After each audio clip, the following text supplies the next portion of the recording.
તો આજે સાંજે દક્ષિણ ગુજરાતમાં વરસાદની આગાહી। અંબાલાલ પટેલે વરસાદને લઈ અને મોટી આગાહી કરી। પ્રી મોન્સૂન એક્ટિવિટીને કારણે વરસી શકે છે વરસાદ। કેટલાક વિસ્તારોમાં 10 થી 15 મિલીમીટર વરસાદની પણ સંભાવના। રાજકોટ સહિત સૌરાષ્ટ્રના કેટલાક ભાગોમાં પણ વરસાદની સંભાવના। રાજ્યમાં આજથી પવનની ગતિ વધશે। વાદળછાયું વાતાવરણ રહેવાને કારણે ગરમીમાંથી રાહત મળશે। તો 8મી જૂન બાદ સૌરાષ્ટ્રમાં ધોધમાર વરસાદ વરસી શકે છે।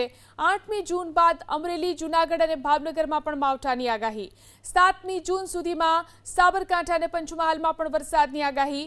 જૂન મહિનામાં અમદાવાદ, ગાંધીનગરમાં પણ હળવા વરસાદની આગાહી।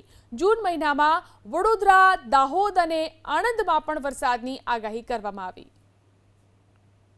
પ્રી મોન્સૂન એક્ટિવિટીનો વરસાદ આજ તારીખ સુધીમાં જોવા જઈએ તો લગભગ દક્ષિણ ગુજરાતના ભાગમાં, વલસાડ, આહવા, ડાંગના ભાગમાં ક્યાંક વધુ વરસાદ થવાની શક્યતા રહેશે અને સૌરાષ્ટ્રના ભિન્ન ભાગોમાં, લગભગ ભાવનગરના આજુબાજુના ભાગોમાં તેમજ સૌરાષ્ટ્રના મધ્ય કેટલાક ભાગોમાં, છૂટાછવાયા ભાગોમાં પ્રી મોન્સૂન એક્ટિવિટીનો વરસાદ થવાની શક્યતા રહેશે। જો કે ઉપલા લેવલના પવનોની ગતિવિધિ સાનુકૂળ ન હોવાથી પ્રી મોન્સૂન એક્ટિવિટીનો વરસાદ ઓછો થવાની શક્યતા રહેશે। આમ છતાં પ્રી મોન્સૂન એક્ટિવિટીનો વરસાદ લગભગ હવે કોઈ ભાગમાં થવાની શક્યતા રહેશે। બપોર બાદ ગાજવીજ સાથે વરસાદ થઈ શકે।